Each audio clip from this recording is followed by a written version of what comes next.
আজকে তো এমন এক জামানা, যেই জামানায় মানুষ দায়িত্ব নিজের থেকে নেওয়ার জন্য কাড়াকাড়ি করে। বিচারকের দায়িত্বে যিনি আছেন তিনিও কিন্তু আমানত রক্ষার দায়িত্বে আছেন। ইমাম আজম আবু হানিফা রহমাতুল্লাহি আলাইহি এই বিচারকের দায়িত্ব নেওয়ার জন্য প্রস্তাব দিয়েছিল খলিফা মনসুর।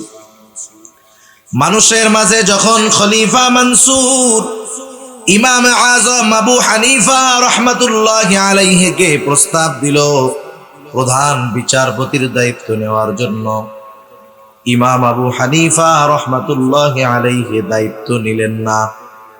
সবার সামনে তিনি যখন খলিফার প্রস্তাবকে ফিরাইয়া দিলেন, খলিফা ইমাম আবু হানিফার উপরে প্রচন্ড রাগান্বিত হয়ে গেলেন। লজ্জিত যে আমার কথা মানে নাই, তার গায়রতে লাগলো। ইমাম আজম আবু হানিফা রহমাতুল্লাহি আলাইহির গায়ে খলিফা মনসুর চাবুক দিয়ে একটি আঘাত করলেন। খলিফা মনসুরের চাচা যখন জানতে পারলো খলিফা মনসুর এই কাজ করেছে, খলিফা মনসুরকে মনসুরের চাচা বলতেছে, ও মনসুর, কাজটা তুমি কিন্তু ভালো করো নাই, তুমি ইমাম আবু হানিফার কাছে ক্ষমা চাও। খলিফা রাষ্ট্রের প্রধান ইমাম আবু হানিফার কাছে গিয়ে ক্ষমা চাইবেন, এটা তার আত্মসম্মানে লাগতেছে। তিনি চিন্তা করলেন তিনি তার বিশ্বস্ত লোকটাকে ক্ষমা চাওয়ার জন্য ইমাম আবু হানিফার কাছে পাঠায়া দিবেন। বিশ্বস্ত লোকটাকে পাঠায়া দিলেন, সাথে এক থলে স্বর্ণ মুদ্রা দিয়ে ইমাম আবু হানিফার কাছে পাঠানোর সময় বললেন, শোনো, ইমাম আবু হানিফাকে গিয়ে বলবা খলিফা তার আচরণের জন্য লজ্জিত, দুঃখিত, আপনার কাছে ক্ষমা চাইছে, মাফ করে দিয়েন। সাথে সাথে আমার পক্ষ থেকে এই এক থলে স্বর্ণ মুদ্রা তাকে হাদিয়া দিবা। বলবা এই হাদিয়া যদি আপনি গ্রহণ করেন, খলিফা সুনিশ্চিত হবে যে আপনি তাকে ক্ষমা করছেন। লোকটা ইমাম আবু হানিফার কাছে চলে গেল, গিয়া সব খুলে বলল। ইমাম আবু হানিফা রহমাতুল্লাহি আলাইহি বললেন, ঠিক আছে, খলিফা যেহেতু তার কর্মের জন্য লজ্জিত, আমি তাকে ক্ষমা করে দিলাম, মাফ করে দিলাম। এইবার লোকটা বলতেছে, আপনার জন্য খলিফা এক থলে স্বর্ণ মুদ্রা হাদিয়া দিয়েছে, আপনি এটা গ্রহণ করলে খলিফা সুনিশ্চিত হবেন যে আপনি তাকে ক্ষমা করে দিয়েছেন। এইবার ইমাম আবু হানিফা রহমাতুল্লাহি আলাইহি লোকটাকে জিজ্ঞাসা করতেছে, তুমি আর তোমার খলিফা যে আমাকে হাদিয়া দিল, এই হাদিয়া কি তার ব্যক্তিগত সম্পদ থেকে দিয়েছে নাকি? লোকটা বলতেছে, না, রাষ্ট্রীয় কোষাগার থেকে দিয়েছে। ইমাম আবু হানিফা রহমাতুল্লাহি আলাইহি বললেন, কোন খলিফার এই অধিকার নাই, কোন রাষ্ট্রপ্রধানের এই অধিকার নাই। রাষ্ট্রের সম্পদ যেখানে খুশি সেখানে ব্যয় করবে। খলিফার দায়িত্ব হলো, রাষ্ট্রপ্রধানের দায়িত্ব হলো রাষ্ট্রের সম্পদ রক্ষণাবেক্ষণ করা, যথাযথ হকদারকে দেওয়া, অপচয় রোধ করা। এক কথায় এই সম্পদ তার কাছে আমানত, আর আমানতের বস্তু কাউকে হাদিয়া দেওয়া যায় না। দয়াময় আল্লাহ রব্বুল আলামিনের দরবারে অগণিত শুকর যে মহান মালিক আমাদের হায়াতে বরকত দিয়ে সুস্থ রেখে হাজারো মানুষের মধ্য থেকে যাচাই বাছাই করে দুনিয়ার অন্যতম দামি এই মজলিসে আসার বসার, দিনই আলোচনা শ্রবণ, আমাকেও আপনাদের খেদমতে কিছু দিনই কথা পেশ করার সুযোগ যে মহান মালিক দান করেছেন, সে মহান মালিককে খুশি করার জন্য মহব্বতের সাথে জবান খুলে অন্তর থেকে আমরা একবার কালিমাতুশ শুকর পাঠ করি, আলহামদুলিল্লাহ।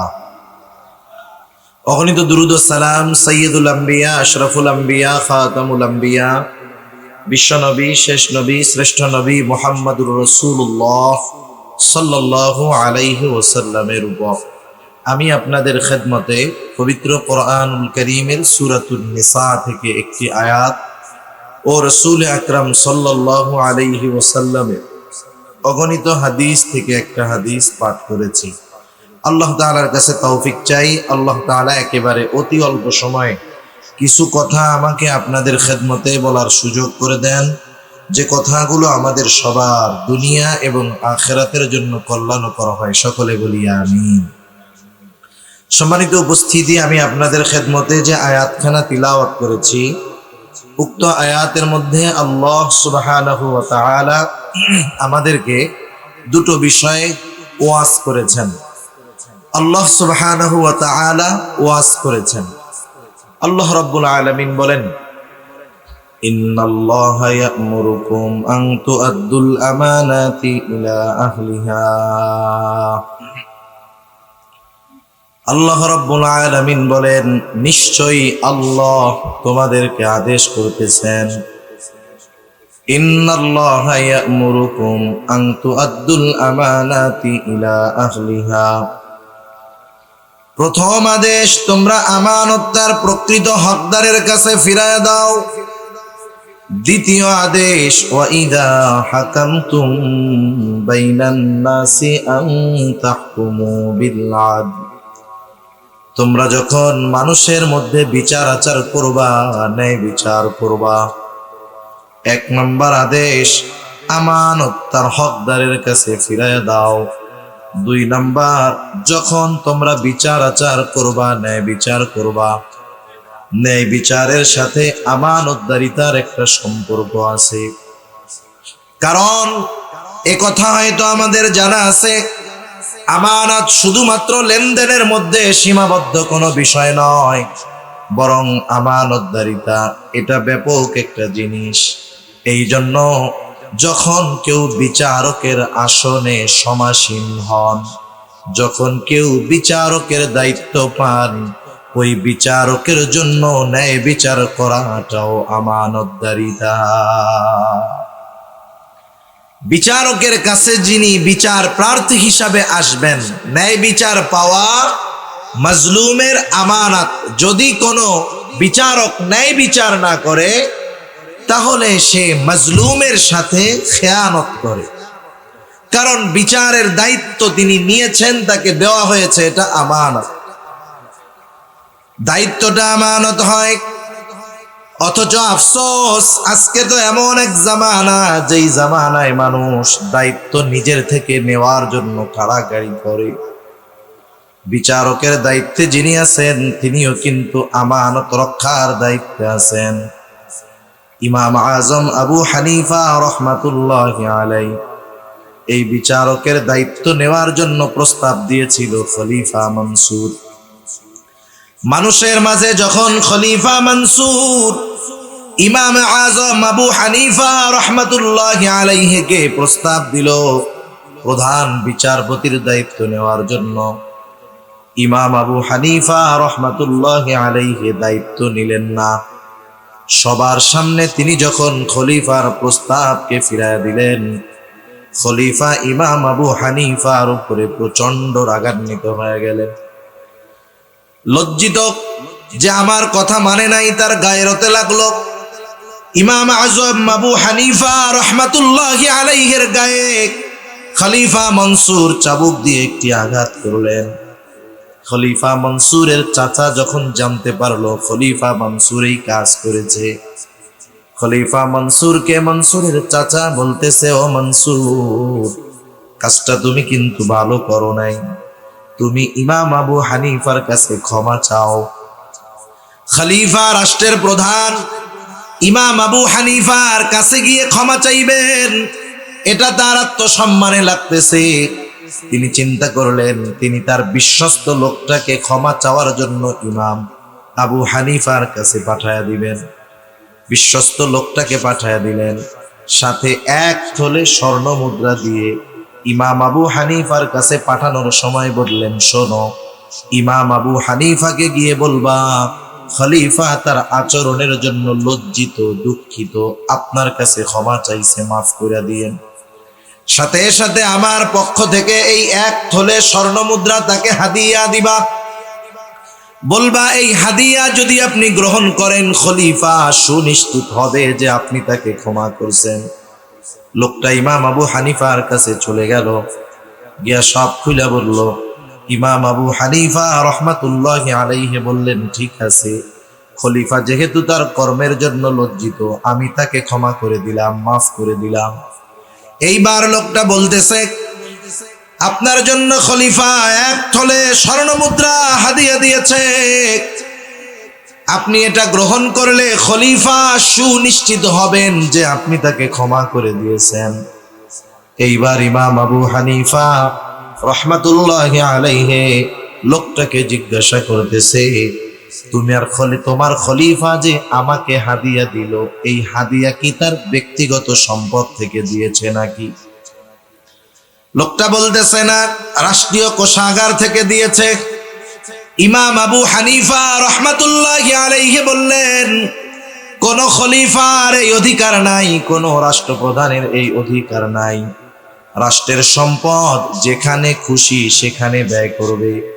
খলিফার দায়িত্ব হলো, রাষ্ট্রপ্রধানের দায়িত্ব হলো রাষ্ট্রের সম্পদ রক্ষণাবেক্ষণ করা, যথাযথ হকদারকে দেওয়া, অপচয় রোধ করা। এক কথায় এই সম্পদ তার কাছে আমানত, আর আমানতের বস্তু কাউকে হাদিয়া দেওয়া যায় না। তুমি তোমার খলিফাকে গিয়ে বলবা, সে যে ভাতা পায় ওর থেকে 1 টাকা বেশি নেওয়া রাষ্ট্রীয় সম্পদ থেকে তার জন্য বৈধ নয়। বলে আপনি রাখেন, নিজে ব্যয় না করেন, মানুষকে সদকা করে দিয়ে। ইমাম আবু হানিফা রহমাতুল্লাহি আলাইহি বললেন, এই সম্পদ রাখার পর এটা আমি ব্যবহার করলাম নাকি সদকা করে দিলাম সেটা বিষয় নয়। তোমার খলিফা জানবে যে ইমাম আবু হানিফা আমার হাদিয়া গ্রহণ করেছে, এই জন্য তুমি ফেরত দিবা, সাথে সাথে কথাগুলো তাকেও বলবা। এইবার লোকটা ফিরে গেল। ইমাম আবু হানিফা যেই কথাগুলো বলতে বলছে সেই কথাগুলো খলিফাকে বলল। খলিফা আগের চাইতে আরো বেশি রাগান্বিত হয়ে যায়। এইবার ইমাম আবু হানিফাকে আটকায়া দিল জেলখানায়। অত্যাচারের উপর অত্যাচার, জুলুম করা হয়, চাবুক মারা হয়। ইমাম আজম আবু হানিফাকে বলা হয়, ও আবু হানিফা, আপনাকে ছেড়ে দেওয়া হবে শুধু আপনি যদি প্রধান বিচারপতির দায়িত্ব গ্রহণ করেন। ইমাম আবু হানিফা এত জুলুমের শিকার হলেন, তবুও তিনি প্রধান বিচারপতির দায়িত্ব নেন নাই। ঐতিহাসিকদের 2টি মত। প্রথম মত, যখন ইমাম আজম আবু হানিফার উপরে জুলুম অত্যাচার করেও তাকে নমনীয় বানাইতে পারল না, খাবারের সাথে বিষ মিশায়া ইমাম আবু হানিফাকে হত্যা করা হলো। আর এক বর্ণনা, তিনি যখন প্রচন্ড অসুস্থ হয়ে গেলেন, ওনাকে বাড়িতে পাঠায় দেওয়া হলো, গৃহবন্দী করে দেওয়া হলো। ওই অবস্থায় তিনি দুনিয়া থেকে ইন্তেকাল করলেন। ইমাম আবু হানিফাকে জিজ্ঞাসা করা হয়েছিল, ও ইমামে আজম, আপনি এত জুলুম অত্যাচার সহ্য করলেন, দায়িত্বটা নিলে তো আপনার উপরে এত জুলুম অত্যাচার হইতো না। আপনি তো প্রধান বিচারপতির দায়িত্ব নেওয়ার যোগ্যতা আপনার মধ্যে ছিল, এরপরেও কেন নেন নাই? তিনি বললেন, শোনো, দায়িত্ব নাই, চিন্তা নাই, কিন্তু প্রধান বিচারকের দায়িত্ব নেবার পর আমি যদি ন্যায় বিচার না করতে পারতাম, মাজলুমকে যদি ন্যায় বিচার যদি না দিতে পারতাম, কিয়ামতের দিন আল্লাহ তাআলার সামনে খেয়ানতকারী হিসাবে উপস্থিত হওয়া লাগতো। এ কথা আমি বোঝানোর জন্য বললাম যে দায়িত্ব এটা আমানত। তাহলে যিনি বিচারকের আসনে সমাসীন, এই দায়িত্বটা তার কাছে আমানত। সেটা বাংলাদেশের বিচারক হোক, সেটা অন্য দেশের বিচারক হোক। সাধারণত গ্রামের মধ্যে অনেক সময় সালিশ বিচার হয় না? হয়। অনেকে 2 পক্ষ একজনকে যখন মানে যে উনি আমাদের মধ্যে ফয়সালা দিবেন, উনি তখন বিচারক। প্রত্যেকটা ক্ষেত্রে বিচারের দায়িত্ব, রায়ের দায়িত্ব যার হাতে দেওয়া হবে, এটা তার কাছে আমানত, এবং অবশ্যই অবশ্যই এই আমানত মনে করে তাকে ন্যায় বিচারই করতে হবে। আমি প্রথম ওয়াজের আলোচনা করব না, দ্বিতীয় বিষয়টা আমি বলতে চাই, যেটা আল্লাহ রাব্বুল আলামিন প্রথমটা বললেন, ইন্নাল্লাহা ইয়া'মুরুকুম আন তুআদ্দুল আমানাতি ইলা আহলিহা ওয়া ইযা হাকামতুম বাইনান নাস। যখন তোমরা মানুষের মধ্যে বিচার করবা, সেই বিচারক হতে পারে সুপ্রিম কোর্টের, হতে পারে জজ কোর্টের, হতে পারে এলাকার মানুষের দ্বারা নির্বাচিত কোনো বিচারক, হতে পারে দুইজনের মধ্যে দ্বন্দ্ব, তৃতীয় আর একজন ব্যক্তি সে বিচারক। প্রত্যেকটা ক্ষেত্রে আল্লাহ তাআলা বলেন ন্যায় বিচার করবা। ওয়াইদা হাকামতুম বাইনান নাসি আন তাহকুমু বিল আদল, ন্যায় বিচার করবা। যদি কখনো এমন হয় বিচারকের আসনে আমি আপনি, আমার আপনার কাছে বিচার চাইতে আসছে আমার শত্রু, কি করব? আল্লাহ রাব্বুল আলামিন বলেন খবরদার খবরদার, ওয়ালা ইয়াজরিমান্নাকুম শানাআনু কওমিন আলা আল্লা তা'দিলু ই'দিলু হুয়া আকরাবু লিত্তাকওয়া। যখন কোন শত্রু, যার প্রতি আমার বিদ্বেষ আছে, আমার শত্রু যদি আমার কাছে আসে, আমি যদি বিচারকের আসনে বসে থাকি, আল্লাহ রাব্বুল আলামিন বলতেছে তুমি ন্যায় বিচার করবা। এখন তো শত্রু হওয়া লাগে না, এমনিতেই তো কতজন চোখের কাঁটা হয়ে বসে আছে, ঠিক কিনা বলেন? কতজন আছে, শত্রুতা নাই, কোনো কিছুই নাই, এমনিই ওরে দেখতে ভালো লাগে না, এই জন্য তাদের ব্যাপারে ন্যায় ফয়সালা দেয় না। নাইলে এদেশে এমন হওয়ার কথা না যে 350 ক্রস ফায়ারের মূলে যে তাকে রাজকীয় হালে আদালতে নেওয়া হয়। 7 মার্ডারের যিনি মূল হোতা, আদালতে যখন নেওয়া হয়, হাতে গোল্ডেন কালারের ঘড়ি, চুলগুলো ভাঁজ করা পরিপাটি, পাঞ্জাবিটার মধ্যে পুরা আয়রন করা ভাঁজ, আর কোন অপরাধে কিছু মানুষ জেলে, ওই অপরাধেরও কোনো হদিস নাই, কোনো সাক্ষী নাই, অথচ একেবারে বিনা বিচারে যাদেরকে আটকায় রাখা হয়েছে তাদেরকে এমন ভাবে আদালতে হাজির করা হয় কেমন যেন মনে হয় বিশ্বের সবচাইতে বড় সন্ত্রাসী, ঠিক কিনা বলেন? মনে রাখতে হবে, দুনিয়ায় যখন ইনসাফ থাকে না, ন্যায় বিচার থাকে না, যখন এই অবস্থা হয়, ন্যায় পরায়ণতা থাকে না, বুঝতে হবে অচিরেই আল্লাহ সুবহানাহু ওয়া তাআলার গোসা ওই জাতির উপরে পতিত হবে, ঠিক কিনা বলেন? আর এই কথাও মনে রাখতে হবে, আজকের দিনটা হয়তো জালেমের, আগামী দিনটা কিন্তু মাজলুমের, ঠিক কিনা বলেন? এজন্য বিচারকের দায়িত্ব কঠিন এক দায়িত্ব। যারা এই দায়িত্ব পেয়ে ফ্যাসিলিটি, অনেক শান্তি আরাম আয়েশের জীবন যাপন করতেছে, কিন্তু দুনিয়ার জিন্দেগি তো একটা সময় শেষ হবে, তখন জবাবদিহিতা করা লাগবে। সেজন্য সকলেই, যদি দুইজনের মধ্যেও আমাকে বিচারক ফয়সাল হিসাবে মনোনীত করা হয়, আমি প্রত্যেকটা জায়গায় ইনসাফ ভিত্তিক বিচার করব। রাসূল আকরাম সাল্লাল্লাহু আলাইহি ওয়াসাল্লাম ন্যায় বিচারের সর্বোত্তম উপমা আমাদের সামনে রেখে গেছেন, রাসূলের সাহাবায়ে কেরাম রেখে গেছেন, আমরা সেই নবীর উম্মত, এজন্য এই বিষয়গুলো খেয়াল রাখছি। রাসূলুল্লাহ সাল্লাল্লাহু আলাইহি ওয়াসাল্লামের কাছে আসছে এক ইহুদি আর এক সাহাবী, একটা জমি নিয়ে দ্বন্দ্ব দুজনের মধ্যে, প্রমাণ হাজির করা হলো, সকলে সমান সমান। লাস্টে আল্লাহর রাসূল সাল্লাল্লাহু আলাইহি ওয়াসাল্লাম বললেন কসম করো কসম। এইবার ইহুদি জমির মালিক না হওয়ার পরেও নির্দ্বিধায় সে কসম করে বসলো। সাহাবীও তো সত্যের উপর, সেও কসম করলো। এইবার ইহুদি মিথ্যা কসম করেছে, নবীজি বুঝতে পেরেছেন। এরপরেও দেখেন, যেহেতু ইহুদি যদি কসম করে রায়টা তার পক্ষে চলে যাবে, নবীজি সাল্লাল্লাহু আলাইহি ওয়াসাল্লাম ইহুদি বিধায় রায়টা তার বিপক্ষে দেন নাই, বরং রায়টা ইহুদির পক্ষেই নবীজি দিয়েছে। শুধু তাই না, অনেক মুনাফিক তো নবীজির বিচার মানতে চায় নাই। মুনাফিক আর একজন মুসলিম ইহুদির মধ্যে নবীজি রায় দিলেন ইহুদির পক্ষে। মুনাফিকের পছন্দ হয় নাই রায়, চলে গেছে আপিল করছে আবু বকর রাদিয়াল্লাহু তাআলা আনহুর কাছে। স্বাভাবিক যৌক্তিকতা কি বলে, যদি জজ কোর্ট কোনো রায় দেয় সেটাকে সুপ্রিম কোর্টে আপিল করা যায়, ঠিক না? কিন্তু সুপ্রিম কোর্ট যেই রায় দিবে, ওই রায়ের বিরুদ্ধে জজ কোর্টে আপিল করার সুযোগ আছে? কোনো সুযোগ নাই। রায় দিয়েছেন মুহাম্মাদুর রাসূলুল্লাহ সাল্লাল্লাহু আলাইহি ওয়াসাল্লাম, আর ওই মুনাফিকের নবীজির রায় বিচার পছন্দ হয় নাই। ও চিন্তা করছে আমি তো মুসলমানের সাথে থাকি, পেছনে নামাজ পড়ি, জেহাদে যাই, উনি আমার পক্ষে রায় দিবে, ইহুদির পক্ষে কেন দিবে? পছন্দ হয় নাই রায়।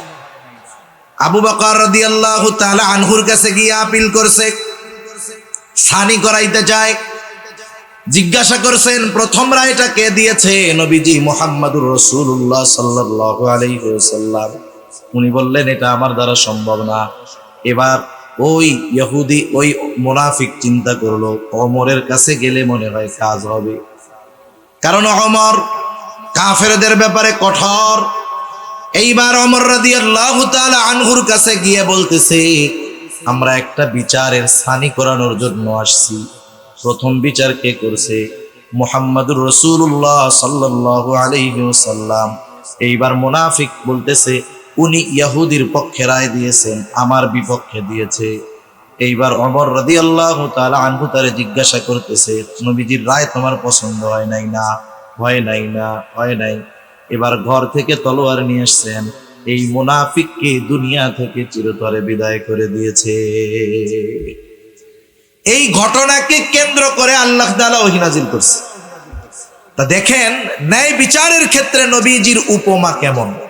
মাখজুম গোত্রের একজন মহিলা, আরবের অন্যতম প্রসিদ্ধ যেই কয়েকটা গোত্র ছিল কুরাইশ সহ, এর মধ্যে অন্যতম একটি গোত্র হলো মাখজুম গোত্র। ওই গোত্রের একজন মহিলা চুরির অপরাধে তাকে শাস্তি দেওয়া হবে। রাসূল আকরাম সাল্লাল্লাহু আলাইহি ওয়াসাল্লাম হুজরার ভিতর, সাহাবায়ে কেরাম চিন্তা করতেছে, এই মহিলাকে যদি চুরির অপরাধে শাস্তি দেওয়া হয়, মানুষেরা হয়তো সি করবে, নবীজির কাছে সুপারিশ করে এর শাস্তিটা একটু কমায় দেওয়া যায় নাকি, এই চিন্তা করতেছে। কিন্তু কে গিয়ে নবীজির কাছে এই কথা বলবে? হযরত উসামা বিন যায়েদ রাদিয়াল্লাহু তাআলা আনহু তখন ছোট। সাহাবায়ে কেরাম চিন্তা করলেন, ওসামাকে দিয়ে কাজটা হবে। ওসামাকে বললেন, ওসামা, তুমি তোমার নানার কাছে গিয়ে বলবা, নানা, এই যে মহিলার হাত কাটা হবে, উনি মাখজুম গোত্রের একজন মহিলা। এতটুকু কথা শিখায় দেওয়া হলো। হযরত ওসামা তখন ছোট, তিনি গিয়ে নবীজির কাছে এতটুকু কথা বললেন। নবীজির বুঝতে বাকি নাই যে এই কথাটা এই ছোট বাচ্চা নিজের থেকে বলে নাই, বরং ওকে কেউ শিখাইয়া দিয়েছে, কোনো সন্দেহ নাই। নবীজি বাহির হয়ে আসলেন। এসে নবীজি বলতেছেন, তোমরা কি এমন বিষয়ের জন্য সুপারিশ করতেছ যেই বিষয়ের রায় দিয়েছেন আল্লাহ, যেই বিষয়ের ফয়সালা দিয়েছেন আল্লাহ? তোমরা কি এমন বিষয়ের জন্য ফয়সালা তোমরা সুপারিশ করতেছ? এবার বর্ণনাকারী বলেন, নবীজি আমাদের সামনে দাঁড়ায় গেলেন, তিনি আমাদের উদ্দেশ্যে বক্তব্য দিলেন, খুতবা দিলেন।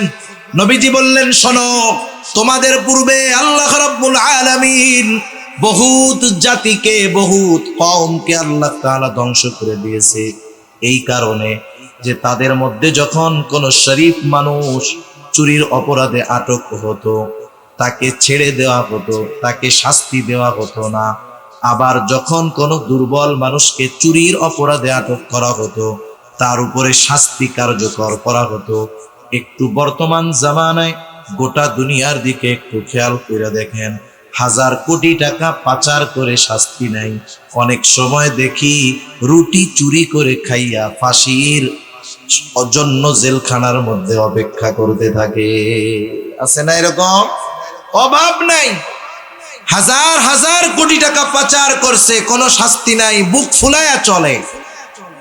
এরা জেলখানায় যাওয়ার আগে, আদালতে যাওয়ার আগে ওদের আগাম জামিন হয়ে যায়, অথচ মাসি মাইরা জেলখানার মধ্যে ফাঁসির জন্য অপেক্ষা করতেছে।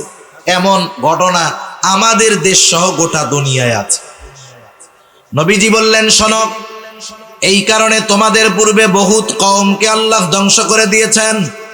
এবার নবীজি বললেন, শোনো, আল্লাহর শপথ, এই মহিলার জায়গায় যদি আমার মেয়ে মুহাম্মদ হতো, আমি তার হাতটা কেটে দিতাম। একটু চিন্তা করে দেখেন, ন্যায় বিচারের ক্ষেত্রে নবীজি সাল্লাল্লাহু আলাইহি ওয়াসাল্লাম যেই উপমা রেখে গেছেন, যেই উত্তম নিদর্শন রেখে গেছেন, এটা যদি দুনিয়ার মানুষ, দুনিয়ার বিচারকেরা অনুসরণ করত, সারা দুনিয়ার মধ্যে ইনসাফের সুবাতাস বইত। কিন্তু ন্যায় বিচার কোথায়? আপনি সর্বোচ্চ আদালতে গিয়েও ন্যায় বিচার পাবেন না, কোনো জায়গায় ন্যায় বিচার পাবেন না। এমনকি নিজের ঘরের মধ্যেও অনেক সময় সন্তানের সাথে পিতাও অবিচার করে, ঠিক কিনা বলেন? এগুলো ঠিক নয়, এগুলো বান্দার হক নষ্ট করা, সাথে সাথে আরো অনেক অপরাধ এর কারণে।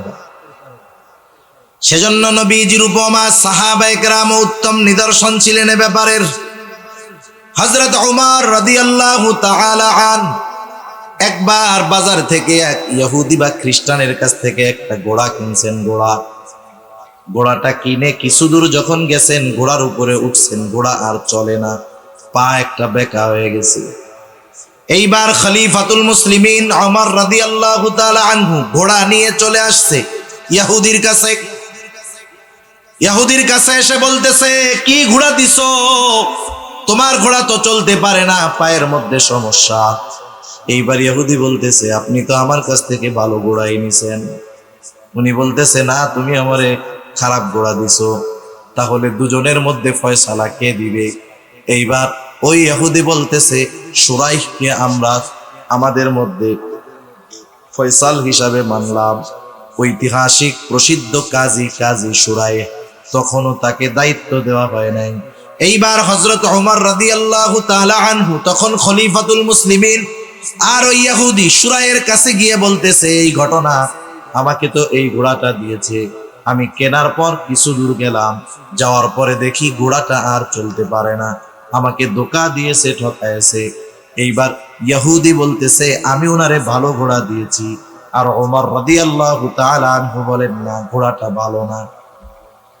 কাজী শুরাইহ বলতেছে, খলিফাতুল মুসলিমিন, আপনি কি চান? আপনার চাওয়া কি, দাবি কি? বলে, আমার দাবি হলো যে আমি তারে ঘোড়াটা ফেরত দিব, আর আমাকে তার টাকা, আমার টাকা ফেরত দিয়ে দিবে। তা আপনি যখন ঘোড়া কিনছেন ওর কাছ থেকে, তখন কি অবস্থা ছিল? বলে, তখন তো ভালোই ছিল, একটু পরে খারাপ হয়েছে। তাহলে ফেরত নেওয়া যাবে, আপনি তারে ঘোড়াটা ভালো করে দেন, সে আপনারে টাকা দিয়ে দিচ্ছে। হযরত ওমর রাদিয়াল্লাহু তাআলা আনহু বললেন, হ্যাঁ, এটাই তো ন্যায় বিচার। হযরত ওমর রাদিয়াল্লাহু তাআলা আনহু সাথে সাথে বললেন, যাও, কুফার পদ খালি, প্রধান বিচারপতির পদ খালি, তুমি যাও, ওই দায়িত্ব তোমাকে দেওয়া হলো। চিন্তা করেন, অর্ধজাহানের খলিফা, তার বিরুদ্ধে একজন বিচারক স্বচ্ছ রায় দিতেও দ্বিধাবোধ করতো না। আর এই জামানার অবস্থার দিকে তাকাইলে আমার কিছু বলা লাগবে না, আপনারাই বুঝতে পারবেন। আর একবার হযরত আলী রাদিয়াল্লাহু তাআলা আনহু, উনি যুদ্ধের ময়দানে এক ধরনের পোশাক পরতো, লোহার পোশাক, লৌহ বর্ম, যাতে করে শত্রুর অস্ত্রের আঘাত গায়ে না লাগে। উনি ওনার বর্মটা নিয়ে কোথাও যাচ্ছেন, হঠাৎ করে বাহন থেকে ওইটা পড়ে গেছে, উনি টের পান নাই। একজন ইহুদি ওইটা দেখছে, নিয়ে ওইটা ও চুরি করে নিয়ে চলে আসছে। ও দেখছে যে খলিফার ঘোড়া থেকে পড়ছে। খলিফা যখন চলে গেছে, ও ওইটারে নিয়ে চলে আসছে। কিছুদিন পর বাজারে এইটারে বিক্রি করতে আবার উঠাইছে। চুরি করে আয় না তো নগদে উঠায় না, কয়দিন পরে উঠাইব। যেমন আজকে আমি হাটহাজারী উপজেলা পরিষদ মসজিদে নামাজ পড়তেছি, ভিতরেও নিছি, হায় হায়, একটু পরে দেখি স্যান্ডেল আমার নাই, গায়েব হয়ে গেছে। ওইটারেও তো আশেপাশে কোনো জায়গায় বিক্রি করবে, কিন্তু আজকে কালকে করবে না, একটু ঘষা মাজা দিয়া পরিষ্কার করে এরপরে আবার বিক্রি করবে। তা যাই হোক, এখন খলিফাতুল মুসলিমিনের তো বর্ম নাই, উনি বর্ম কেনার জন্য বাজারে আসছে। আসার পরে দেখে, খায়রে, এ তো আমার সেই বর্ম। বলেন তো, আমার স্যান্ডেলটা যতই রং করুক আর কালার করুক না কেন, আমি যদি এক সপ্তাহ পরেও গিয়া যদি স্যান্ডেলটা দেখি, চিনবো কি চিনবো না? কিন্তু কিছু করার নাই, কারণ প্রমাণ নাই। খলিফাতুল মুসলিমিন দেখেই চিনে ফেলছে আমার বর্ম, যাইয়া ধরছে ইহুদিরে। এই, তুমি আমার বর্ম কেন চুরি করছো? ইহুদি বলে, না, আমি চুরি করি নাই। এইবার কুফার কাজীর দরবারে যাওয়া হলো। তখন ওই বিচারকের দায়িত্ব হলো শুরাইয়ের কাছে যখন অভিযোগ দেওয়া হলো, খলিফাতুল মুসলিমিন বলতেছে, শোনো, এই বর্মটা আমার বর্ম, ও চুরি করছে, এখন বাজারে আইনা বিক্রি করতেছে, আমারটা আমি ফেরত চাই। এইবার ইহুদি বলতেছে, না, এটা আমার বর্ম, আমি চুরি করি নাই। তাহলে খলিফাতুল মুসলিমিন, আপনি যেহেতু দাবি করতেছেন, আপনার পক্ষে সাক্ষী দরকার যে এই বর্মের মালিক আপনি। সাক্ষী আছে? বলে হ্যাঁ আছে। কে? বলে আমার ছেলে হাসান আর আমার এক গোলাম। বিচারক বলতেছে, আর কোনো সাক্ষী কি নাই? বলে না, আর কোনো সাক্ষী নাই। বলে শোনেন, আপনার ব্যাপারে আপনার সন্তান এবং আপনার গোলামের সাক্ষ্য গ্রহণ করা হবে না। আলী রাদিয়াল্লাহু তাআলা আনহু আয়েশা দিছে, বলছে তাইলে তো আমার আর কোনো সাক্ষী নাই। ইহুদি রায়ে জয়ী হয়ে গেছে। এবার ইহুদি ওইটা নিয়ে চলে যাচ্ছে, দুইজনে কথা বলতেছে। কিছু দূর যাওয়ার পরে ওই ইহুদি চিন্তা করতেছে, কি করলাম, কত সুন্দর ন্যায় বিচার, খলিফাতুল মুসলিমিন যদি আমার থেকে নিয়েও যাইতো, ওটা তো তার, কিছু বলার ছিল না আমার। এরপরেও বিচারক যদি চাইতো, ওনার কথা বিশ্বাস করে ওনার পক্ষে রায় দিতে পারতো, তাও দিল না। কত ইনসাফ, কত ন্যায় বিচার এদের মধ্যে। ও ফিরে আসছে আবার। এবার কাজী বলে, কি ব্যাপার, ফিরে আসছো কেন? ইহুদি বলতেছে, আমার ভুল হয়ে গেছে। বাস্তবতা হলো, খলিফা একদিন এই বর্মটা নিয়ে পেছনে নিয়ে দ্রুত তার সাথে কোথাও যেন যাচ্ছিলেন, বর্মটা পড়ে গেছে, উনি টের পায় নাই। আমি ওইটা ওখান থেকে নিয়ে আসলাম, এরপরে সুন্দর মতো পরিষ্কার করে বাজারে নিয়ে বিক্রয়ের জন্য আনলাম। আসলে মূলত এই বর্মর মালিক হলো খলিফাতুল মুসলিমিন, আমি মালিক নয়, বরং আমি এটা চুরি করেছি। কিন্তু আপনার এই বিচার আমার কাছে এত পছন্দনীয় হয়েছে, এইবার ওই ইহুদির অন্তরে এই ন্যায় বিচারের দৃষ্টান্ত দেখে তাওহীদের বাতি জ্বলে গেছে, ঈমান এনেছে, মুসলমান হয়ে গেছে। এক বর্ণনাকারী বলতেছে যে এই যুবকটাকে, এই ইহুদিকে আমি কিছুদিন পরে দেখেছি এক জিহাদের ময়দানে বীর বিক্রমের সাথে সে যুদ্ধ করতেছে। একটু চিন্তা করেন, ন্যায় বিচার কত গুরুত্বপূর্ণ একটি বিষয় ছিল, অথচ এই ন্যায় বিচার দুনিয়ার জমিন থেকে উঠেই গেছে। ইনসাফ নাই, ন্যায় বিচার নাই। কোন জায়গায় দেখবেন যে পরিপূর্ণভাবে ন্যায় বিচার মানুষ পায় না। যেই সমাজের মধ্যে ইনসাফ থাকে না, ন্যায় বিচার থাকে না, যে জাতির মধ্যে ইনসাফ থাকে না, ন্যায় বিচার থাকে না, এরা বড় কপাল পোড়া, বড় দুর্ভাগা। আর যে জাতির মধ্যে ইনসাফ থাকে, ন্যায় বিচার থাকে, সেই জাতি বড় সৌভাগ্যবান জাতি। আজকে এই ন্যায় বিচার আমাদের মধ্যে থাকার কথা ছিল, কিন্তু আফসোস মুসলমান বিচারকদের মধ্যে অবিচার আরো বেশি। ঠিক কিনা বলেন? কিছুদিন আগে একটা ভিডিও দেখতেছিলাম, একজন দেখাচ্ছে জাপানের মধ্যে একটা এয়ারপোর্ট, ওই এয়ারপোর্টটা বড় কোনো বিমান নামতে পারে না। এর কারণ কি? ওই এয়ারপোর্টের ঠিক মধ্যে চতুর্দিক দিয়ে সরকার জমি কিনছে, আর মধ্যে একটা লোকের মালিকানার, একটা লোকের কিছু জমি আছে, গভর্নমেন্ট তার কাছ থেকে কিনতে চায়, সে বিক্রয় করে না। আবার এই কারণে বিক্রয় করে না বিদায় চতুর্দিক আটকায় তার চলাফেরার রাস্তা বন্ধ করে দিয়েছে, এমন নয়, বরং তার চলাফেরার রাস্তা আছে। রাষ্ট্রপক্ষ বারবার চেষ্টা করতেছে যে তার কাছ থেকে জমিটা কিনতে। লোকটা বলে, আমি বিক্রয় করব না। বলেন তো, আমাদের দেশ সহ অন্যান্য জায়গা হলে ওই একটা বুড়া লোকরে তুড়ি দিয়া উড়াই দেওয়ার জন্য আমাদের লাঠিয়াল বাহিনী তো যথেষ্ট ছিল, ঠিক না? কিন্তু দেখেন, ওই লোকটা ওখানে এখনো আছে, সে জায়গা বিক্রয় করে নাই। গভর্নমেন্টও তার উপরে জোর কইরা দখল দিতেও জমি পারে নাই। আদালতের সাথে মামলা চলতেছে, লোকটা ন্যায় বিচার পাচ্ছে। কিন্তু আমাদের এই ন্যায় বিচার, ইনসাফওয়ালা ন্যায় পরায়ণতা আমাদের মধ্যে থাকার কথা ছিল, অথচ আফসোস আমাদের মধ্যে নাই। অমুসলিমেরা আমাদের ন্যায় বিচার কেড়ে নিয়ে এই কিছু কিছু বিষয়ের উপরে চলে দুনিয়ার সমৃদ্ধি, অগ্রগতি অর্জন করতেছে। আর মুসলমানেরা অবিচার করে ন্যায় বিচারকে দূরে ঠেলে দিয়ে নিজেরা পেছনে পড়ে আছে। আপনি যে পশ্চিমা বিশ্বের অগ্রগতি দেখেন দুনিয়ার লাইনে, সমরাস্ত্রের দিক দিয়ে, প্রযুক্তির দিক দিয়ে আজ থেকে বেশি নয়, আপনি 150 বছর আগের ইতিহাস যদি জেনে থাকেন, ওসমানী খেলাফতের ইতিহাস যদি জেনে থাকেন, দেখবেন সমরাস্ত্রে, বিজ্ঞানে সব জায়গায় মুসলমানদের অগ্রগতি ছিল।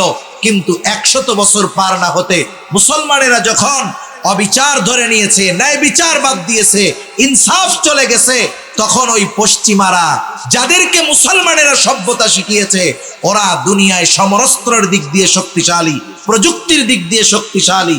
এজন্য আমরাও যদি দুনিয়ায় পরিচালিত হওয়ার জন্য যেই বিষয়গুলো কোরআন সুন্নাহ আমাদের শিক্ষা দিয়েছে, ওই বিষয়গুলো অনুযায়ী যথাযথ চলতে পারি, ইনশাআল্লাহ সেদিন দূরে নয় যেদিন সমরস্ত্রের দিক দিয়ে শক্তিশালী হবে মুসলমানেরা, প্রযুক্তির দিক দিয়ে শক্তিশালী হবে মুসলমানেরা। মনে রাখতে হবে, সবকিছুই দুনিয়ার জ্ঞান বিজ্ঞান দিয়ে আগমন ঘটানো যায় না, বরং কিছু জিনিস আছে ইনসাফের মাধ্যমে আসমানওয়ালার কাছ থেকে পাশ করাতে হয়, ঠিক কিনা বলেন? সেজন্য আমি আর লম্বা করব না। আল্লাহ সুবহানাহু ওয়া তাআলা এই আয়াতের মধ্যে আমাদেরকে দুইটা ওয়াজ করছেন। একটা ওয়াজ হলো আমানতদার হওয়ার জন্য, দ্বিতীয় ওয়াজ হলো আমরা যখন মানুষের মধ্যে বিচার করব, ন্যায় বিচার করব, শত্রু যদি আমার কাছে বিচার প্রার্থী হিসাবে আসে, আমরা তাকেও ন্যায় বিচার দিব, তার ব্যাপারেও ন্যায় পরায়ণতার উপমা সাক্ষ্য আমরা রাখবো। তাহলে কি হবে? আল্লাহ সুবহানাহু ওয়া তাআলা জানায়া দিলেন, কতই না সুন্দর ওয়াজ তোমাদেরকে করলাম। ওয়াইদা হাকামতুম বাইনান নাস আন তাহকুমু বিল আদল ইন্নাল্লাহা নি'মা ইয়াইদুকুম বি। আল্লাহ তাআলা তোমাদেরকে কতই না সুন্দর ওয়াজ করলেন, ইন্নাল্লাহা কানা সামিআন বাসীরা। এই ওয়াজ জানার পরেও আমরা যদি আমল না করি, কিছু বলা বলি করি, দুনিয়ার কেউ না জানলেও জানবেন কে? সেজন্য আল্লাহ তাআলা বলেন, এই সুন্দর ওয়াজটা জানার পর তোমরা যদি আমল না করো, আমি আল্লাহ সেটা দেখব। এই সুন্দর ওয়াজটা জানার পর তোমরা কি আলোচনা করো, আমি আল্লাহ তাআলা কিন্তু সেটা শুনি। সেজন্য আল্লাহ সুবহানাহু ওয়া তাআলা আমাদের সকলকে সকলের অবস্থানে পরিপূর্ণ আমানতদার ও ন্যায়পরায়ণ হওয়ার তৌফিক আল্লাহ দান করুন। সকলে বলি আমিন। ওয়া আখিরু দাওয়ানা আনিল হামদুলিল্লাহি রাব্বিল আলামিন। আসসালামু আলাইকুম ওয়া রাহমাতুল্লাহি ওয়া বারাকাতুহু।